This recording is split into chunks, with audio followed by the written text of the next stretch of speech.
Muy buenas tardes a todos y bienvenidos a un nuevo programa de Viajando en el Tiempo aquí en Agricultura TV y en Agricultura también Radio. Estamos aquí con Barbarita. ¿Cómo estás, Barbarita? Bien, pues Maida, ¿tú cómo estás? Bien, contenta de esto de los viajes. Me gusta este concepto también de ciudades, ir combinando Como con de ir historia de sí. personajes, como que lo hace ameno. Sí, Además, a mí me encanta viajar, tú sabes. Sí, a mí también, pues no, imagínate. Pero a nosotros no? nos gusta viajar juntas. Sí, pues nos gusta viajar juntos. Pero bueno, ¿a quién no le gusta viajar? Yo creo que no hay nadie en el mundo que te diga, no, a mí no me gusta. Bueno, salvo la gente que le tiene como un poco miedo a los aviones, eso sí. puede ser como una especie de No, tortura. y la gente pero... que es como casera. Hay gente que como que sí, les gusta, pero como que rápidamente ya en el viaje quieren volver. Claro. A mí me pasa que siempre no quiero volver. No, pues uno se quiere quedar a vivir en los lugares. Como diciendo, en realidad yo me acomodaría viviendo aquí. Y yo creo que yo podría pasar una temporada, no sé si irme a vivir para siempre, pero podría pasar una temporada en la ciudad donde vamos a viajar hoy día. Me parece. Yo, de hecho, voy a estar prontamente por allá. Pues me voy con mi familia, vamos a estar va a estar muy entretenido. Pero vamos a hablar hoy día de la historia de Ámsterdam. La ciudad probablemente la más planificada, una de las ciudades más planificadas del mundo, una ciudad que hay que decir que parece dibujada, o sea, si la miramos de arriba con dron, claro. Es esta ciudad llena de canales, de casitas angostas por razones prácticas, porque efectivamente hay que entender que en Holanda se pagaba impuestos por fachada. Económicas, además. Sí, claro. Por eso, práctica. Claro. Ya, con tal de pagar menos impuestos, construyeron las casas más flacas, punto. Claro, porque el impuesto era por los fachada, metros por metro fachada. Claro, entonces, y eso mismo pasa en Inglaterra, por ejemplo, con las ventanas que tienen los vidrios chicos, porque se pagaba por tamaño de vidrio. Entonces ellos inventaron que con cuadraditos chiquititos en el fondo se pagaba menos que una ventana grande, es un ventanal. Ciertamente los impuestos generan desvirtuaciones, pero también estéticas que permanecen en las ciudades. No, claro, y además la creatividad del ser humano, eso es lo que a mí más me llama la atención. No, impresionante. Es impresionante. Echa la ley, echa la trampa, como diríamos así, pero que se manifiesta en la ciudad. Y aquí también hay que decir que es una ciudad, Ámsterdam, que va a surgir, aunque hay una historia anterior medieval, es una ciudad netamente del siglo XVII, XVIII, del periodo de oro del mundo, los Países Bajos, que la gente no lo tiene muy claro, pero que efectivamente van a ser innovaciones financieras que van a transformar el mundo. Y podríamos decir, como ellos mismos plantean, van a inventar el capitalismo. El capitalismo, como lo entendemos, va a surgir en los Países Bajos. Sí. De todas maneras, eso está clarísimo y eso es lo que vamos a conversar hoy día. Pero si uno piensa en Holanda, yo que tengo una queridísima amiga que no vive en Ámsterdam, pero que vive en Rotterdam, muy cerquita, y que su marido trabaja además en el mundo de las flores. Dentro de las flores, bueno, los tulipanes es algo también muy propio. No, y además los holandeses van a donar tulipanes como un fondo, como un regalo, como una presencia holandesa en distintos lugares. Y en Canadá, por ejemplo, yo viví en Ottawa. Y yo viví en Toronto. Yo llegué en el mes de mayo, que era el festival de los tulips. Y efectivamente los tulipanes de Ottawa son una cosa increíble y son una entrega de la monarquía holandesa, que es una monarquía muy joven, ya vamos a hablar de eso, o sea, Holanda no va a ser una monarquía sino hasta post-napoleónico, claro. Digamos del siglo XIX en adelante, es una casa real inmensamente joven, antes de eso es una república y básicamente podríamos decir, un lugar manejado literalmente por una compañía comercial. Es una cosa realmente impresionante. Sí, yo creo que la historia es realmente única. Única. No hay otro caso igual. Entonces, los tulipanes, las casitas angostas, por supuesto, los tulipanes y después ese libertinaje, porque es tierra de libertad, pero también de libertinaje, o sea, de una libertad incluso que va más allá, pero de tradición, no es hoy día nomás. De tradición, sí, pues por eso que existen en el fondo esos coffee shop que no son tan de coffee. O sea, podéis tomarte un café, por supuesto, pero podéis también tienes una carta bastante atractiva. Algunas cosas que puedes fumar. Por eso, de drogas y de múltiples tipos de drogas que está legalizado, pero eso también es un legado de la década del 60, porque también Holanda va a tener que ver con los movimientos estudiantiles radicalizados del 68 de mayo y que básicamente se van a expresar durante ese año y el siguiente en Holanda, que van a dejar como legado los coffee shops, es decir, legalizar las drogas, pero también van a dejar como legado las bicicletas. Las bicicletas, sí, pues las bicicletas que también es algo como característico de la ciudad. Y evidentemente lo que todo el mundo quiere ir a ver, pues el barrio rojo, pues, ¿cómo no? Sí, sí. Bueno, eso es la vieja y la profesión más antigua del mundo, claro. que evidentemente es parte, incluso la ciudad de Ámsterdam está lleno de esculturas que van recordando distintas cosas y incluso las ventanas, que es donde se exhibe el comercio sexual abierto y permitido, que hoy día es parte del espectáculo también turístico. Tiene una cosa que no todos van a consumir comercio sexual, sino que van a ver... es lo turístico, es lo que llama la atención. Y ahí uno se evidente. encuentra con esta ventanita con una escultura de una mujer que además está presente... pero en rigor podríamos decir que aparece con gran fuerza, sobre todo en el siglo XIX, en la sociedad de consumo, donde efectivamente las prostitutas se vestían muy distinto de lo que se visten hoy día. Esas fotografías son muy divertidas porque son unas prostitutas que no muestran absolutamente nada, pues están tapadas de aquí hasta el suelo, con unos peinados que uno dice, te llaman la atención porque la idea de hoy día, cuando uno piensa en el barrio rojo, son mujeres con esos cuerpos bastante esculturales y apenas unos hilitos que tapan. Claro, pues claro. Entonces son muy divertidas de ver cómo el paso del tiempo. Bueno, yo siempre cuento que yo trabajando con periódicos de la época victoriana, que tú sabes que es como mi área de confort, siglo XIX básicamente británico, hay varias cartas al director, súper interesantes porque son cartas de padres que reclaman porque sus hijas que salieron de compras, porque empieza a establecerse la sociedad de consumo, fueron tratadas como prostitutas y reclaman. Entonces, tú cuando lees esas cartas te dicen muchas cosas. Lo primero que te dicen es que en general las mujeres de bien no caminaban en la calle. No salían en ninguna parte. Claro. Si una mujer estaba caminando en la calle, otro alguien asumía que era prostituta. Pero además eso te dice que las mujeres respetables y las prostitutas se vestían exactamente igual, claro. Porque si no las habrían sido confundido. confundibles. Claro. Entonces, ahí hay un punto. Las prostitutas en general siempre se vistieron normal. Y ojo, hasta el día de hoy también. Hoy día los que más, si uno va a la calle y tú ves gente prostitutas, parecen mujeres esperando la micro, normal. Y el que está vestido de alguna manera con lo que nosotros diríamos extravagante, con negligé, en general son travestis. Sí, entonces es un tema súper digamos divertido, podríamos decir, o más bien son estos estereotipos. Lo que hay en el barrio rojo es precisamente espectáculo. Sí, eso es. exacto. Entonces, sí, además que hay que pensar que son ciudades que tienen, o sea, los ingresos importantes que reciben son en base al turismo, pues son ciudades sobre todo sumamente con la decadencia de Bélgica, digamos, de Holanda y Bélgica, pero particularmente de Ámsterdam, que va a tener que ver con la caída de la compañía que lo sostiene y por lo tanto podríamos decir que a la caída de la compañía, principalmente la época coincide con la Revolución Francesa, precisamente ahí viene este periodo de decadencia que se reinventa desde el turismo. O sea, hoy día viven del turismo. Claro.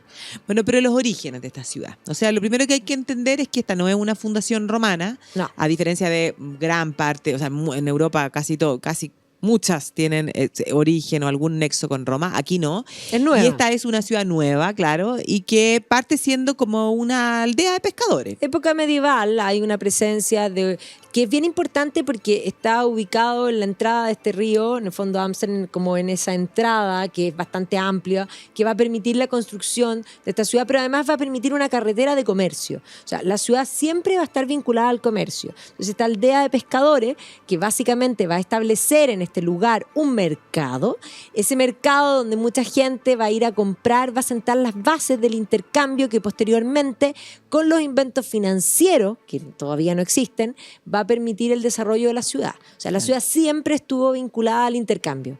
Siempre. Claro, y en el fondo la posición geográfica en ese sentido es bastante privilegiada para convertirse en una ciudad que estaba vinculada al comercio, porque el mar va a ser la principal carretera y hay que pensar que su época, o sea, comienza, podríamos decir, como a crecer, comienza su auge muy vinculada a lo que va a ser la Liga Hanseática, donde varias ciudades van a vivir, van a comenzar a vivir una época de esplendor. Por supuesto, la Liga Hanseática lo que permite es, podríamos decir, ciudades costeras también hacia el mar Báltico por una parte y ciudades costeras hacia el mar del norte, donde nos vamos a ubicar precisamente nosotros con esta ciudad, van a poder intercambiar. Si el intercambio, a ver, yo siempre digo que el comercio es el motor de la historia, pero el comercio surge precisamente en la caverna, o sea, ese hombre de la caverna que probablemente todavía pensemos que el lenguaje es una invención humana, no había inventado ni el lenguaje,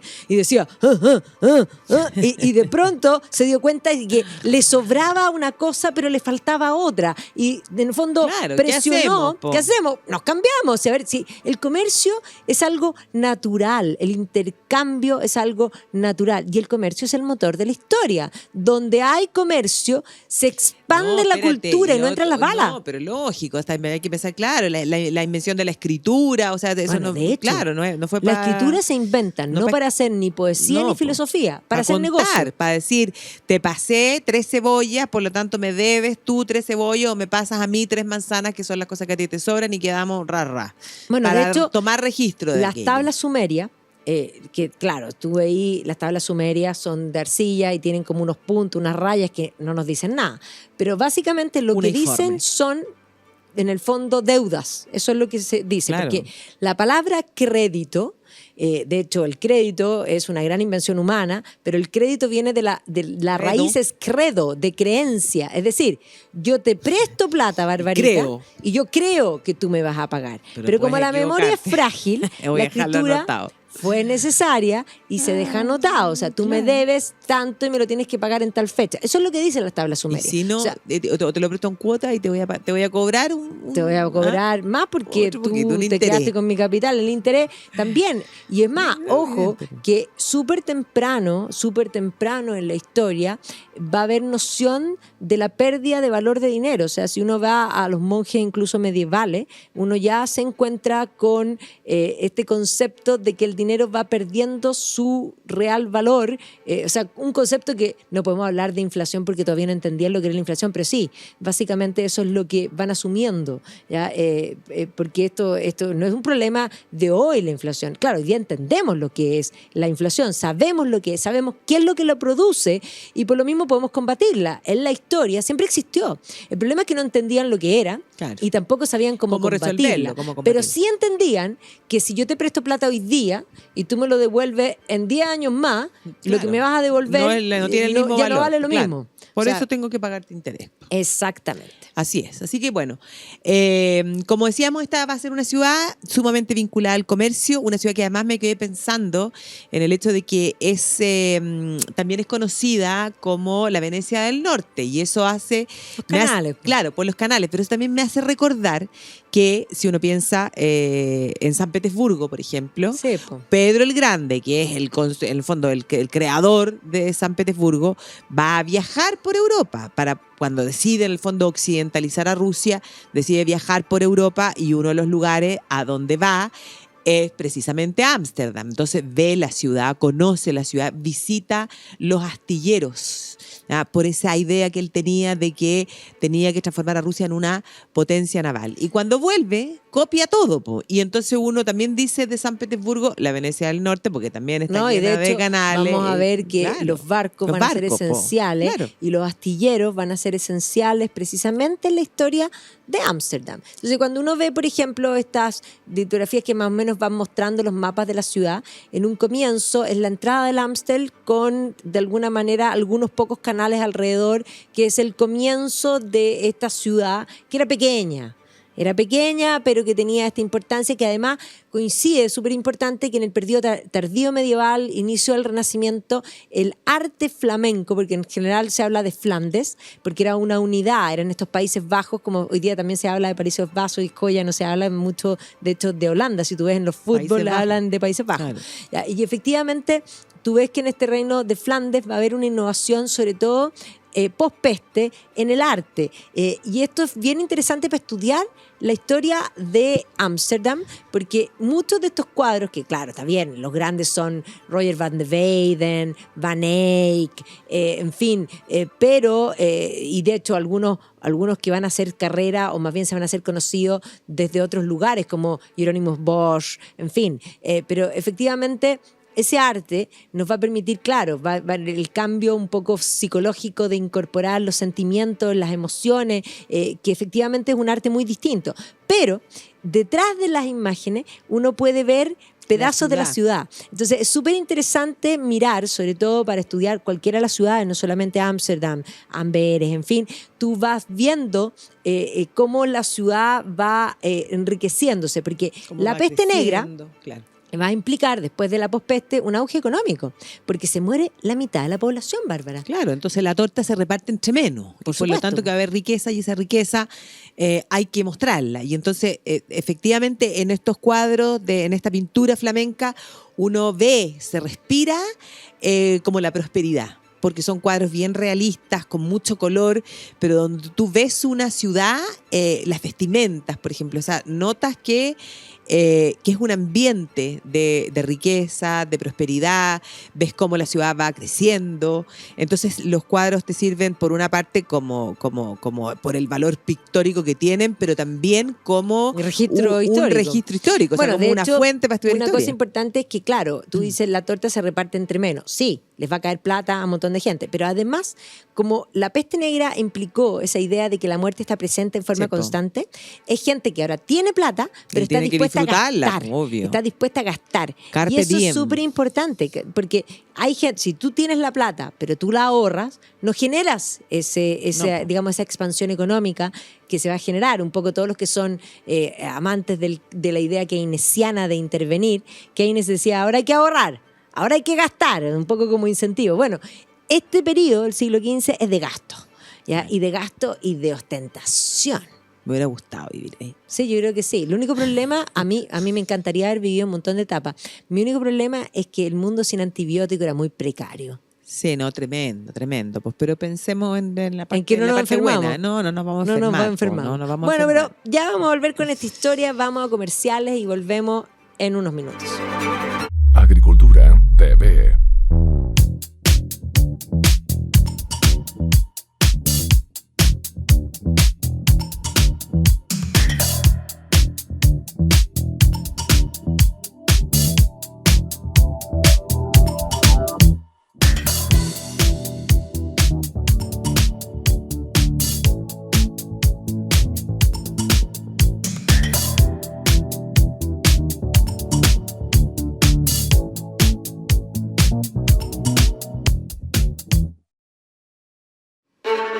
Y estamos de vuelta aquí en Viajando en el Tiempo y estamos hablando de la Venecia, Venecia del norte, de Ámsterdam.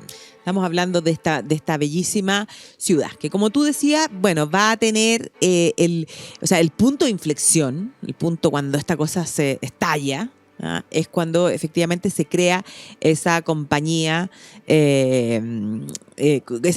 comercial que la verdad se va a transformar como en el eje, en el motor, o sea, el país va a ser absolutamente, pero eso va a surgir, estábamos hablando del periodo anterior renacentista, pero efectivamente después, durante el Renacimiento, se van a producir las guerras de religión, y las guerras de religión van a ser tremendas en la zona de Flandes, y eso va a culminar con la división de Holanda protestante, Bélgica católica, pero ellos mismos hablan de la guerra de los 80 años como una guerra de las independencias, porque una guerra que se extiende desde Felipe II, Felipe III, Felipe IV. Cuarto. O sea, la verdad es que es una guerra muy larga. Y Claro, es que hay que, en el fondo, ¿por qué tiene que ver España? Hay que entender que estos territorios, en el fondo, le correspondían ¿ya? Desde el matrimonio de Maximiliano de Habsburgo con María de Borgoña, en el fondo, a los herederos de los Habsburgo le corresponden estos territorios. Entonces, los Habsburgos van a ser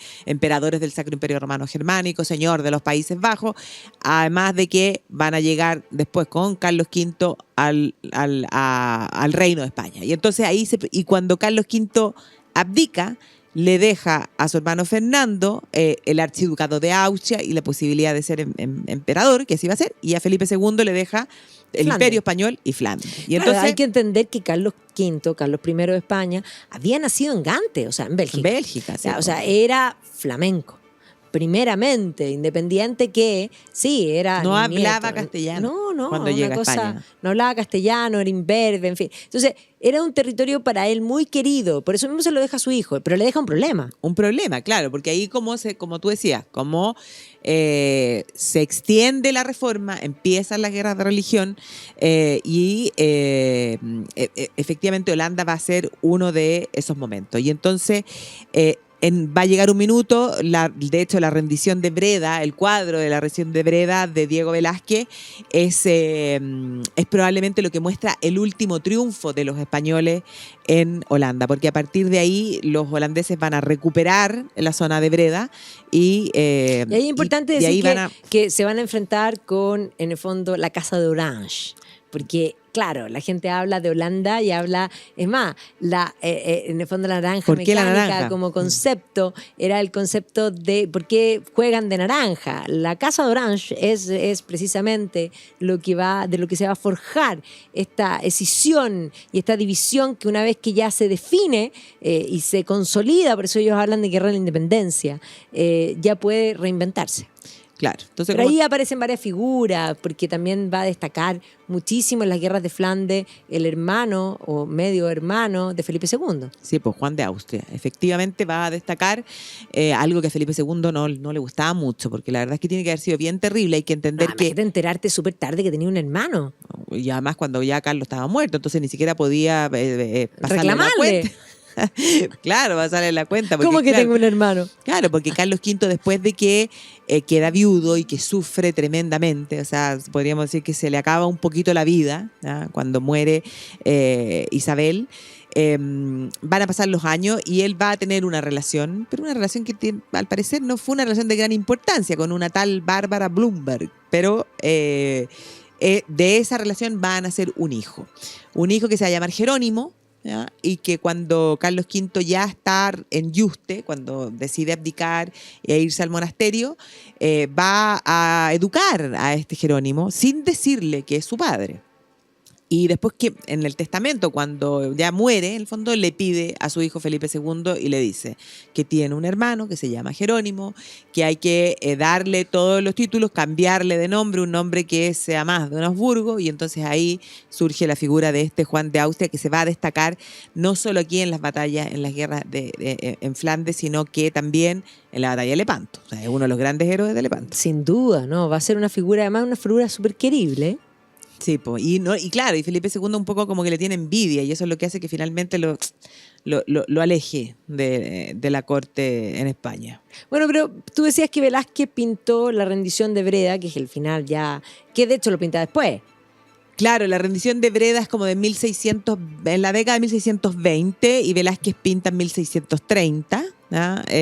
Y hace algo genial, pues, genial porque es algo que nunca ocurrió. Bueno, Velázquez, el arte es política. sí, pues. No, y además que este cuadro se lo piden a Velázquez porque en ese momento tenían los reyes en España un nuevo palacio que era el Palacio del Buen Retiro y por lo tanto había que decorarlo y había que decorar el Salón de las Batallas. Entonces a varios pintores se le piden cuadros y evidentemente que el de Velázquez fue el mejor, porque es esta rendición de Breda. Y entonces él hace una cosa marquetera de lo que quiere el cuadro. Del deber ser. Claro, no, y el fondo del cuadro es como un documental, porque es algo que ha pasado hace muy poco tiempo, ya el triunfo, pero en ese momento ya no les está yendo tan bien en la guerra en Flandes. Entonces Velázquez hace una cosa como marquetera y entonces pone a al comandante español, al holandés, ¿ya? Spínola y Nassau. ¿Ah? Y entonces pone a Nassau, al holandés, en el fondo en una actitud como de sumisión, entregándole las llaves a Spínola, y Spínola, el español, como diciendo, no te preocupes, Empavonado, un tranquilo. poquito, claro. Pero como esa España católica, perdonadora, consoladora, y entonces como que le toca al hombre, así como diciendo, tranquilo, solo perdimos Solo perdiste en una una ciudad. batalla, claro. Eso nunca pasó. Spínola nunca entregó las llaves. El español tampoco jamás desmontó de su caballo para recibir las llaves. O sea, eso no ocurrió. Simplemente la ciudad se sitió. Es un relato. Claro, es un relato. Y en ese relato, además, Velázquez hace algo genial, porque Velázquez tenía un alto concepto de sí mismo. Se pinta él. Claro, se pinta Se él. pinta él en N cuadros. En N cuadros, po. O sea, uno siempre piensa que en las meninas, que es como que uno lo ve ahí con su paleta, como diciendo, No, que cacha. además después le agregaron la Sí, Cruz de po. Santiago, que eso no, él no lo pintó. No, no. Porque en ese entonces no tenía No. esa distinción. Claro, se la entregan después y entonces la cruz va a incorporar al cuadro después. Pero claro, Velázquez lo que hace ahí es que él se pinta él, pero elegantísimo. O sea, probablemente es el más elegante de todo el cuadro, porque está como con un traje que tú ves como de terciopelo, porque tenía esa capacidad de decirte de qué tela eran las cosas. Como de terciopelo medio verdoso, grisáceo, con un sombrero, con unas plumas. Magnífico. Esas son las que necesito yo para los mosqueteros. Sí, pues exactamente, esa necesita. Y además, no solo se pinta en el cuadro, sino que Velázquez nos está mirando al espectador, o sea, a nosotros. Siempre desafiando. Claro, pues, Soy yo. Soy yo y tú estás mirando mi cuadro, estás con esa cara de mirando mi cuadro. Y abajo hay un papelito, ¿ya? En este cuadro donde se supone que Velázquez tendría que haber poner la firmado. firma. Pero como en ese momento ya la autoría del cuadro era indudable, Velázquez lo que hace es dejar el papel en blanco. No, ni firma. Ni siquiera firma. Velázquez. Nomás. Solo Velázquez pinta como Velázquez. Solo Velázquez pinta como Velázquez. Y bueno, entonces Velázquez tiene que ver también, en el fondo, con esta historia que estamos contando de esta guerra de los 80 años, de esta guerra de la independencia, donde, bueno, finalmente se va a dar esa división y en la parte, en el fondo, de Bélgica va a quedar católica y Holanda finalmente pasa al lado protestante. Claro, y aquí es donde sí ya vamos a tener el surgimiento del periodo de oro. Y aquí también, así como Velázquez pinta ese ocaso, los holandeses van a comenzar a pintar precisamente el auge. ¿Ya? Y aquí tú ves una serie de cuadros que obviamente el Rijksmuseum alberga varios de estos, pero probablemente una de las figuras más importantes de este periodo, el grande de Ámsterdam, está presente. ¿Quién será, Barbarita? Rembrandt. Por supuesto, que Sí, pues. Rembrandt es el nombre. Sí, pues. Rembrandt van Rijn. Claro, es Uno como de repente firmar piensa- Leonardo. Claro, pues uno de repente piensa que... ¿Qué es el apellido? Que es el apellido, claro. No, pero no, Rembrandt van Rijn. es su nombre, sí, pues. Por Rembrandt eso está... Rijksmuseum. Claro. Rembrandt está completa y absolutamente asociado a lo que es la ciudad. Rembrandt es un capítulo en sí mismo dentro de la historia del arte. Rembrandt no nace en la ciudad de Ámsterdam, pero se traslada a vivir ahí precisamente como en búsqueda de la riqueza, en búsqueda de vender sus cuadros, y la verdad es que se va a transformar en un, podríamos decir, o sea, en un artista conocidísimo que va a ganar muchísimo dinero, que va a formar... Pero le va a ir pésimo porque gastaba Claro, todo. pues, va. Era jugador y es más, le gustaba además Mujeriego. comprar antigüedades y se va a gastar todas las lucas. Sí, pues va a comprarse una casa, de hecho. No, imagínate las cosas de la historia. Cuando uno empieza a juntar todo esto, era vecino, o sea, vivía en la misma cuadra donde vivía Pascal, Blaise Pascal. Sí, ¿Ya? Claro, entonces, imagínate, eran vecinos. ¿cachai? Oye, vecino, me da Claro, azúcar. vecino, Velázquez le tiene que haber ido a pedir a Velázquez Pascal. le tiene que haber porque- pedido azúcar porque sí, la verdad es que se la gastaba todo se y no gastó tenía ni todo una. y Velázquez, o sea, Rembrandt murió. Sí, Rembrandt. Rembrandt, estamos con los nombres. Rembrandt murió, se dice que en el momento en el que muere, lo único que le quedaba eran sus pinceles y sus pinturas. Sí, porque además se le muere el hijo, Se le se muere muere el primero hijo, la sí. señora. No, una cosa realmente tremenda. Pero es importante entender que Velázquez, o sea, Velázquez, Rembrandt, nos quedamos con va en busca, me quedé pegada con la Sí, rendición. yo también. Bueno, va en busca de este mejor pasar en Ámsterdam, precisamente porque en Ámsterdam, en este periodo, se va a inventar esta compañía de las Indias Orientales holandesas. ¿Qué es esto? Que hablamos nosotros de la compañía como lo más importante para poder construir esta ciudad, porque va a ser el periodo de esplendor. La verdad es que aquí se van a hacer varias innovaciones importantes. Los holandeses van a inventar por primera vez lo que son las compañías por acciones. Entonces, se les va a ocurrir que esta compañía de las Indias Orientales, es decir, que van a comerciar al oriente, van a tener un monopolio. Se les va a dar un monopolio de comercio. Rutas comerciales monopólicas. Solo ellos pueden comerciar en esas rutas.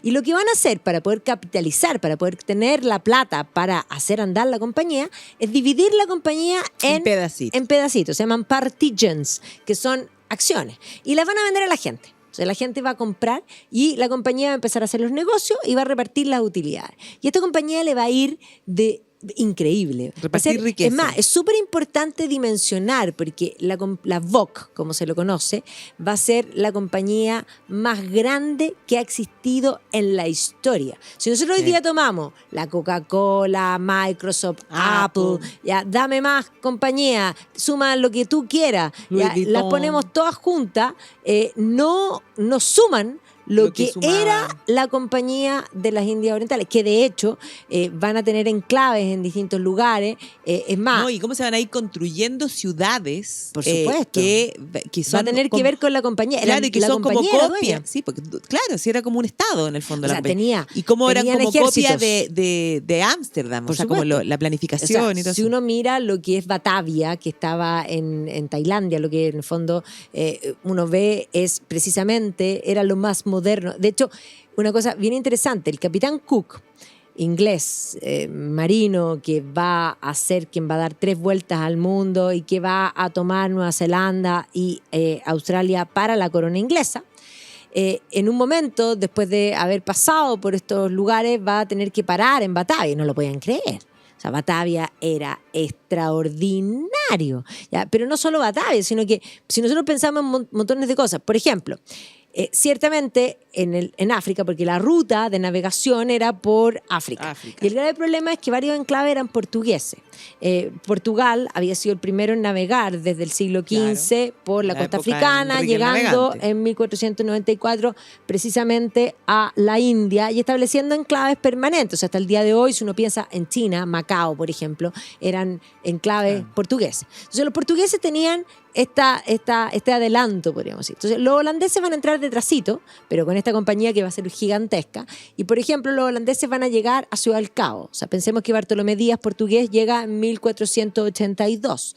Bueno, la VOC va a llegar y se va a instalar en lo que es la Ciudad del Cabo.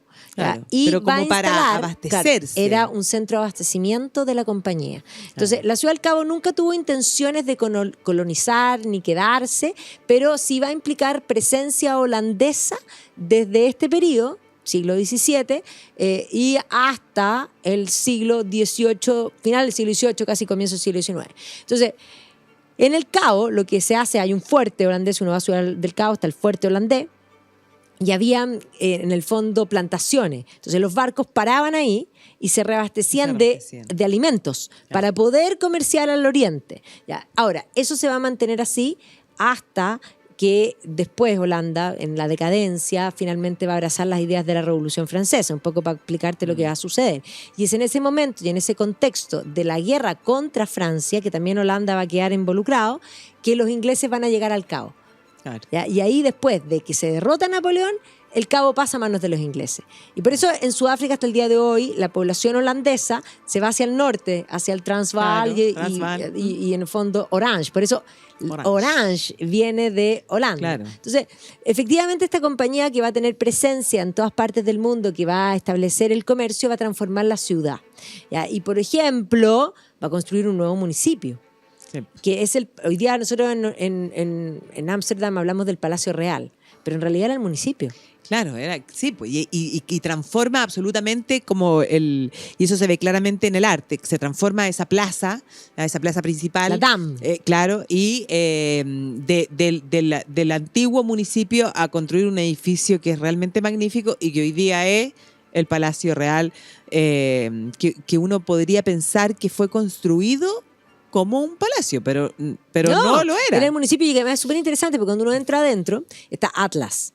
y Atlas tiene el Sí, mundo po. sobre los hombros. O sea, los holandeses sentían, es más, la gente de Ámsterdam sentía, porque la Stock Exchange de la compañía estaba en Ámsterdam. Por lo tanto, ellos sentían que el mundo estaba sobre sus hombros. Y esto va a implicar que la riqueza de la compañía y de los dueños de la compañía, que son las personas habitantes de Ámsterdam, se van a hacer todos millonarios. Entonces, vamos a tener una manga literalmente de New Rich, pero rich, quite rich, que efectivamente van a ir construyendo la ciudad. Y si tú caminas por Ámsterdam, tú te encuentras con rejas que dicen VOC, te encuentras con frisos que aparecen los barcos, la compañía, va a haber astillero. O sea, la compañía es el alma de Ámsterdam. Claro, pero y lo que ibas a decir, al entrar que te encuentras con este Atlas, la idea es que, claro, tiene el mundo sobre tiene sus el mundo, manos. pero eso sí, ¿qué es lo que significaba? Que en el fondo era Ámsterdam, que era Holanda, la que tenía el mundo en sus Todo. manos. O sea, lo que pasaba en Ámsterdam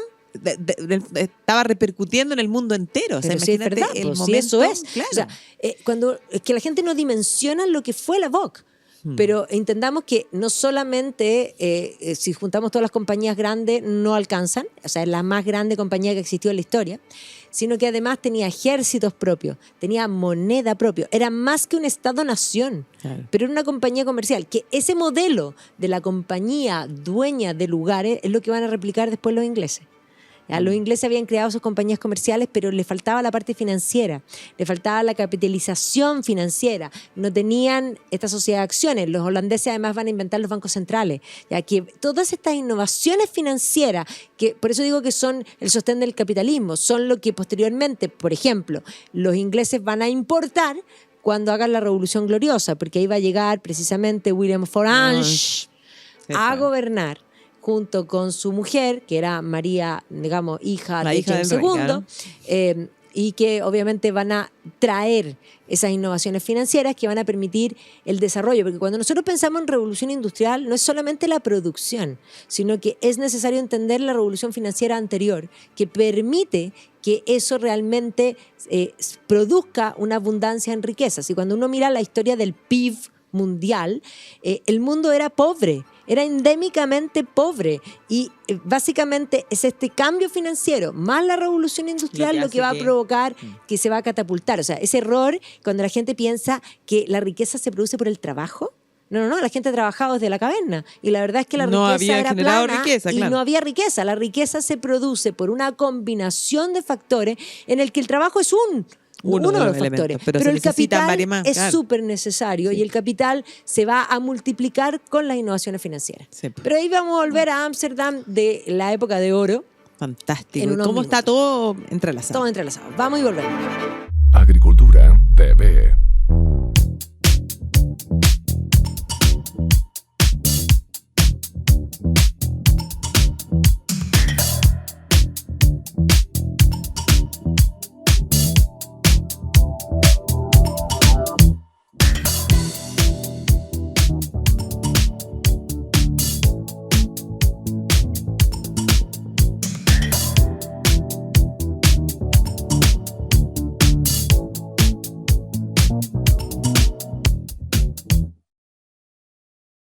Y estamos de vuelta aquí en Viajando en el Tiempo y estamos en Ámsterdam en plena época del época auge. de oro, se llama. Época de oro. Porque es Sí, época pues, de oro, después oro y plata, y después plata y después...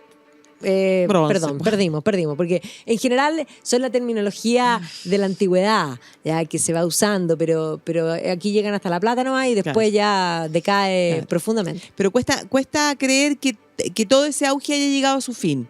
Pero todo eso, claro, va a tener que ver con Con los problemas políticos. con los problemas políticos. Pero ciertamente de esta época de oro hay muchos personajes que están presentes en la ciudad. Así como tú dijiste que bueno, hablamos de Rembrandt es parte de eso, y efectivamente en el Rijksmuseum podemos ver sus cuadros, la Guardia Nocturna, pero además en la calle está su escultura, que es parte de la Guardia Nocturna. O sea, se hizo escultura y están todos los personajes desplegados. Pero junto con él, si tú caminas por las calles de Ámsterdam, te vas a encontrar con René Descartes, por ejemplo.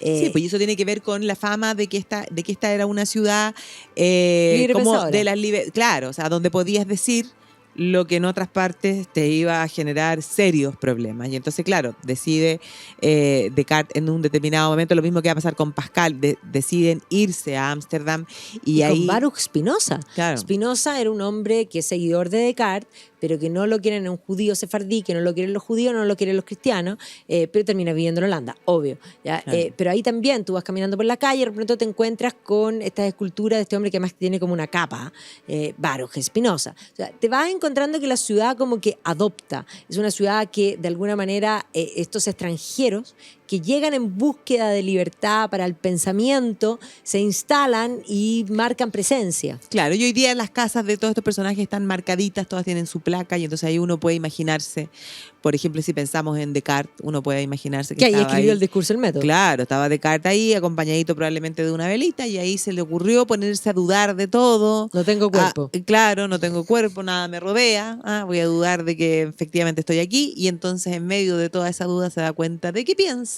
y de que si piensa es porque existe, y entonces su cogito ergo sum, y el cambio fundamental y trascendental en la filosofía. Exacto. Ahora, Y otra de las cosas, espérame, ¿Sí? que te quería preguntar, que yo creo que es por eso, porque las casas tradicionales así larguitas, típicas de Ámsterdam, hay algunas que son más anchas o que uno de repente Sí, podría pensar, bueno. son 3 casas. Y eso tiene que ver también con esta riqueza, por el momento supuesto, en que la pues. gente dice, cacha, a mí no me importa tener que pagar más impuestos y me voy a hacer No, pues la además media que casa. siempre la gente que hace fortuna por primera vez quiere mostrar que tiene fortuna. Y una forma evidente de mostrar que tienes fortuna es que tu fachada sea más ancha, porque eso demuestra que de partida tenéis la plata para pagar los impuestos, pero deja en evidencia, o sea, siempre hay ese afán de ostentar, ¿ya? Y que tiene que ver con haber hecho fortuna muy aceleradamente. Y eso mismo, las llamadas Hughes, las casas son las Hughes. Y las Hughes, hay varias casas que se pueden visitar que hoy día son museos, que además muestran los interiores de esta riqueza de este periodo de oro, donde además cada uno trata de mostrar su mismidad, porque no es solamente que las casas son de colores, son flaquitas, algunas más anchas, sino que las cornamentas de arriba Sí, pues hay son unas bien distintas, decoradas, bien- súper decoradas para decir esta es la mía. ¿Ya? Claro. Que ojo, es una cosa muy propia, porque por ejemplo, si tú vas a Dublin, que alguna vez hablaremos de Dublin, Dublin tiene zonas georgianas donde todas las casas son iguales. Lo que las distingue es la puerta. puertita. Claro, la puerta De que color. está pintada de distinta color. ¿Ya? Y que, ojo, hay muchas teorías, pero la realidad de las puertas de colores tiene que ver que solo quien era propietario, no arrendatario, podía Podía pintar su puerta. pintarla. Entonces, la gente quería mostrar que era propietario. O sea, a mí me va bien.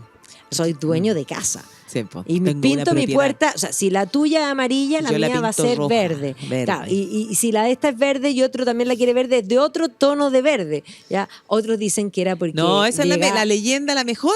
es cuando, claro, llegaban todos medios pasados y reconocer tu casa, Porque en Dublín se toma. pero cantidad. Se toma. Entonces, claro, para poder reconocer cuál era tu casa, tenías que tener la puerta pintada de un amarillo fosforescente. Claro, y eso que se ve en las puertas en Ámsterdam se ve principalmente en las cornamentas, ¿ya? Porque las casas se ven todas iguales, pero son, y de hecho, los nombres de las Hughes tienen que ver con esas ornamentaciones en particular que van a ir surgiendo. Entonces, podríamos decir que es una ciudad donde, aunque no hay una fachada continua, porque no la hay una armonía de la diversidad que va conversando de una manera, pero fabulosa. Sí, pues extraordinaria. Extraordinario, o sea, es muy, muy bonito. Muy Sí. bonito, muy armónico. Hay edificios Yo creo neoclásicos. que, claro, yo creo que eso es lo que. Yo creo que esa armonía es lo que le otorga. Bueno. Y los coloridos. Sí, la armonía, el colorido y el hecho de que, bueno, existan todas las entradas del mar, o sea, que la hace ser súper fotográfica, súper escénica, y el hecho de que incluso si uno piensa en la arquitectura más actual, siguen manteniendo la misma idea, pero con una arquitectura moderna, entonces es por eso, y magnífico. también esa idea de marcar la diferencia, las vanguardias, o sea, la arquitectura moderna de Ámsterdam es tremendamente vanguardista. O sea, es uno de los lugares de vanguardia hasta el día de hoy, y básicamente por ensalzar ese concepto de individualidad. Claro. Ya que eso es, en el fondo, lo que destaca. Ahora, efectivamente, este periodo va a tener su declive, Lo que sí también hay que mencionar que hay montones de pintores de este periodo, también no solamente Rembrandt, sino que si uno piensa en Vermeer, en fin, y la ciudad va a ir creciendo enormemente y va a ir, digamos, apareciendo. Ahora, la ciudad va a entrar en declive cuando la compañía quiebre, y la compañía va a quebrar, y va a quebrar precisamente por estas razones políticas, por haber abrazado las ideas de la Revolución Francesa, por entrar en la guerra. Para entenderlo en fácil, estos abrazan las ideas de la Revolución Francesa y eso va a tener como consecuencia que todos el mundo los va a estar en guerra con Holanda. O sea, van a entrar en guerra con Francia y también con Holanda. Claro. Exacto, y eso va a implicar finalmente la caída de la compañía, y tras la caída de la compañía van a tener que reinventarse. Y la verdad es que la reinvención va a ser tremendamente compleja porque va a perder el esplendor, pero claro, después de Napoleón, porque Napoleón también va a intervenir políticamente, el mundo, digamos, Europa, el mundo conocido, va a quedar totalmente la política rota a través de las invasiones napoleónicas, y después de Napoleón se va a decidir reconstituirse como monarquía. Y ahí ya tenemos a la monarquía que va a tomar el edificio municipal como Palacio Real. Pero más allá de eso, la reinvención del siglo XX va a ser complicada porque va a estallar después. Pensemos que durante el siglo XIX va a venir la sociedad de consumo, que va a entrar, pero esta ciudad va a tener que reinventarse un poco, podríamos decir, desde el turismo como parte, pero ya no va a tener esa importancia que alguna vez tuvo. Y básicamente el siglo XX también va a ser un siglo muy complicado porque está la Primera Guerra Mundial. Después está la Segunda Guerra Mundial, van a ser ocupados por los nazis, y ahí también la ciudad va a quedar marcada en particular por la figura de Ana Frank, en el sentido de que es esta historia que está contada con rostro de una niñita, con rostro, además. Que de alguna manera aglutina tantas historias, porque Ana Frank representa a todos aquellos que no tuvieron voz. Sí. Y entonces ahí está esta historia real donde efectivamente uno de los atractivos de la ciudad de Ámsterdam es visitar la casa de Ana Frank. Ahora, junto con eso, y antes un poco, pero también moderno hoy día, porque el museo también se va a quedar en el siglo XX, está la figura de Van Gogh, que Van Gogh va a estar, claro, en todos los Países Bajos por largo tiempo, pero su carrera pictórica no la hace en Ámsterdam. Su carrera pictórica la hace parte en París, en el sur de Francia y luego en el norte, un poquito más al norte de París. Pero ahí va a ser fundamental la figura de su sobrino, sí, porque este pobre Van Gogh, la verdad es que no generó un 20 en su vida. Vendió un cuadro.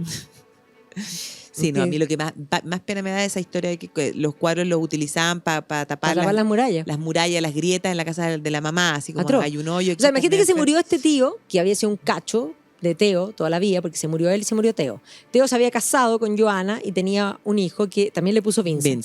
Entonces, cuando muere Theo, Johanna queda sin ni uno, con el niño y con la manga de cuadros de este, digamos, de este tío loco que lo único que se pintó. Que evidentemente, ahora, ella es la que lo promueve y empieza a llevarlo a exposiciones. Claro, ella tiene que haber pensado, ¿qué hacemos con todo esto? Algo tiene que valer toda esta cuestión. Vamos vendiendo. En 1905, una exposición donde van a llegar alemanes que eran de un movimiento que se llama Die Brücke, que son los expresionistas alemanes, van a realmente tomar a Van Gogh como influencia. Entonces, de 1905 y entrado al comienzo del siglo XX, Van Gogh se va a hacer inmensamente famoso. Así como no vendió ni un cuadro en vida, se va a convertir en el ángel guardián de Johanna y de su sobrino. O sea, así como él había pechado, porque siempre se sintió culpable de pechar de su hermano Theo, bueno, va a ser este Vincent sobrino el que va a fundar el museo.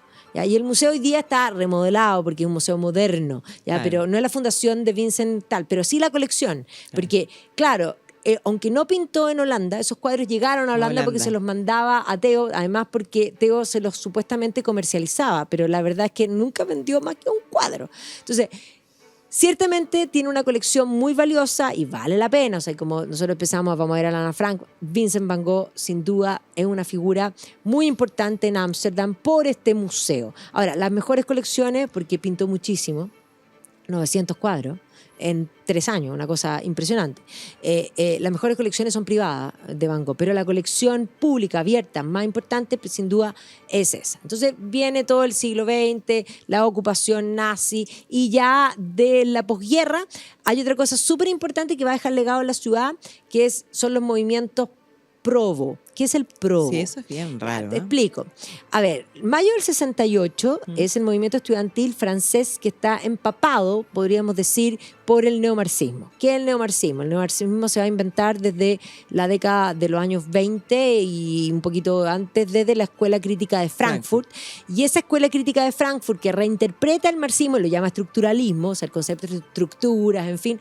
Bueno, porque básicamente el marxismo es tiene la idea estructural. Las estructuras. Bueno, Sí. pero la idea de la Escuela de Crítica de Frankfurt va a ser retomada y replanteada en la posguerra. En Francia van a marcar, van a calar, y no solo en Francia, en Estados Unidos también. Marcuse era profesor universitario en Estados Unidos. Entonces Jean-Paul Sartre, que es existencialista, también con la Simone de Beauvoir, son todos marxistas. Y esto va a penetrar también en Holanda. Entonces en Holanda va a surgir este movimiento que se conoce como el movimiento Provo. El concepto es de provocar. ¿Ya? El provotariado. Y este concepto Imagínate, de provocar provotariado, ya. lo que busca son los primeros en hacer performance. Ya los primeros en tener una Sí, unas revista. cosas muy raras. Ya, pero ellos empiezan a abogar, podríamos decir, son los primeros en un poco como avanzar incluso en conceptos más modernos como lo que va a ser podríamos decir, la deconstrucción como concepto. Entonces, efectivamente ellos en este movimiento lo que van a llamar es a terminar con la sociedad establecida, con los cánones, podríamos decir, no solo burgueses, sino que cristianos como concepto. Y por lo tanto ellos van a llamar a liberalizar las drogas, al aborto libre, y van a usar como emblema la bicicleta blanca. Entonces todos andaban con estas bicicletas blancas, nadie usaba bicicletas. Nadie entendía, claro, ¿no? Y, bueno, Y ahí, por qué la ejemplo, en bicicleta ese blanca? marco vemos a John Lennon. Sí, pues Yoko Ono Sí.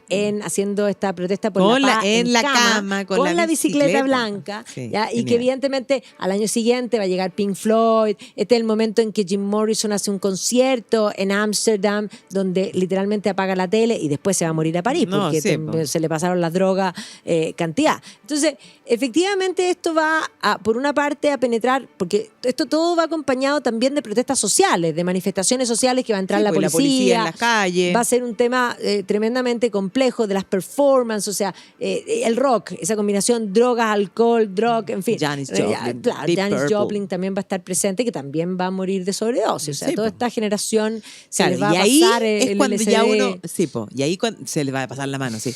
Y ahí es cuando ya el barrio rojo toma un poco más como Claro. la característica de hoy día. Ahí se empiezan a A vestir sacar la ropa. porque además aparece la Mini. Claro. La Mini también es un Es la concepto época. que es la época de la Twiggy, Twiggy. o sea, que es el concepto contestatario de la contracultura, porque ese es el concepto. El Provo es contracultura. Y entonces comienzan a aparecer las vitrinas en la exhibición de la mercadería, podríamos decir. Claro. Porque también tiene que ver con el concepto de liberar el sexo, en el sentido de que se separa la afectividad del sexo. Y por lo dos tanto, cosas cuando digo mercadería, independientes. eso es, porque el sexo pasa a ser la búsqueda personal de satisfacción y se separa del concepto de amor. Y por eso lo mismo el concepto de hacer el amor pasa a ser algo utilitario, no algo real, porque de amor ahí no hay nada, porque el amor no existe si pues tú eso es la búsqueda de una no te entregas la a otro satisfacción y te sexual. olvidas de ti. Esto Sí. es narciso.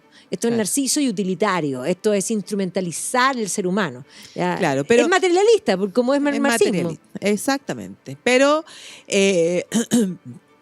van a dejar, en el fondo, esas huellas en la ciudad. O Sí. sea, porque si hoy día uno piensa en esos atractivos turísticos como son estos, coffee shops. los coffee shops, como es el Barrio Rojo, incluso las bicicletas. A lo mejor hoy No. día nadie entiende ni recuerda de a dónde viene la idea de la bicicleta, pero Ámsterdam tiene como sello. Tiene como sello eso y de hecho no hay turista que no vaya a Ámsterdam y arriende una bicicleta para pasear, pues, o sea, está Claro. lleno de bicicletas, o sea, y es más, eso se va a dar en muchas partes, o sea, efectivamente es esta combinación. Y lo otro que yo diría que hoy día es interesante ver todo lo que es el arte contemporáneo, que está presente, no solamente porque, ojo, la música siempre está presente hasta el día de hoy, tienen un festival de electrónica Sí, que es el po. más importante. O sea, todos los Países Bajos tienen en el fondo, Ámsterdam en particular tiene uno que es muy importante, pero digamos que el más importante está en Bélgica, que es el Tomorrowland, pero efectivamente la música electrónica la sigue llevando, o sea, tienen un tema ahí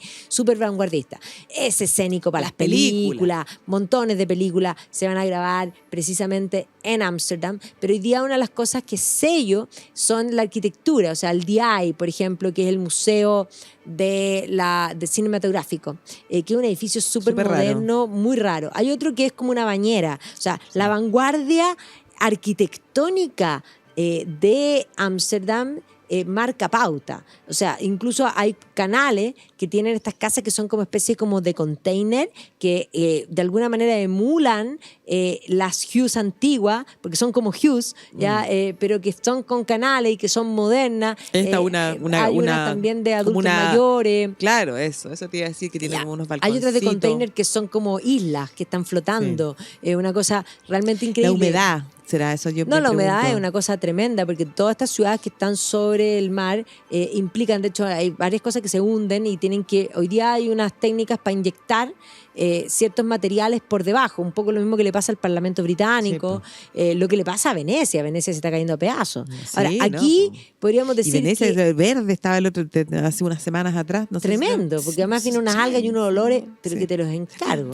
Aquí, de alguna manera, la tecnología, porque coexiste esto antiguo y hoy día podríamos decir hay un momento nuevamente pujante de Ámsterdam por el mismo turismo, que ha hecho que surjan todas estas vanguardias que se notan a la vista. No es un edificio y cada uno tiene una mismidad en sí. Entonces, por eso digo, DI es probablemente el más emblemático, pero hay hasta una pirámide, ¿ya? Que es una casa. Ahora, súper incómodo, yo digo, todas esas casas es súper incómodo, el interior tiene que ser algo muy complejo, pero incluso hay edificios de Renzo Piano, ¿ya? Que es un arquitecto italiano súper famoso. O sea, aquí hay una competencia por las vanguardias. El de Renzo Piano parece como un barco. Así, una cosa verde, además. Pareciera como el color que toma el metal. El cobre. Claro, como exactamente ese es el color. Pero vale la pena de todas maneras, y ahí por eso hay mucho que ver, hay mucha historia, pero sobre todo hay mencionar la riqueza que alguna vez tuvo y cómo una ciudad es capaz de reinventarse. Más allá de haber perdido. De haber perdido el motor que había significado la compañía, la Vogue, cómo logró encontrar, a lo mejor no el mismo, no fue el mismo motor ni que generó este gran cambio en la historia, pero sí se reinventó y hoy pero día sí podríamos es una decir ciudad... que ese legado capitalista de la competencia es lo que se plasma en la ciudad hasta el día de hoy, y por eso estas vanguardias de hoy día son tan vanguardistas, porque cabe esa posibilidad de la libertad, de la competencia en el mercado como concepto que es virtuoso. Sí, es virtuoso. sin lugar a dudas. Así que bueno, la próxima semana nuestro viaje a vamos a ir a otra parte con Cocha, porque Cocha nos lleva a todas partes. A todos lados. A Ámsterdam también. Sí, pues con Cocha puedes organizar el viaje de tus sueños a donde tú quieras, y además que con la completa y absoluta tranquilidad de que no se les escapa ni un solo detalle. No, y además, para todos ustedes, nos vamos con Cocha, porque nosotros en la red cultural somos Powered by Cocha. Nos vamos en septiembre, 25 de septiembre, al sur de Inglaterra. Así que aquellos interesados reserven, porque siempre estos cupos se terminan. Y obviamente, si alguno tiene interés de viajar con nosotros, del 25 de septiembre al 13 de octubre, vamos al sur de Inglaterra, Cornwall, Devon, Wessex, Essex, Sussex, East Anglia, Londres. Pueden ir y vamos a hacer un viaje fascinante. Así que gracias, Barbarita. Muchas gracias. Gracias a todos nos vemos ustedes el próximo domingo. y nos estamos viendo el próximo domingo.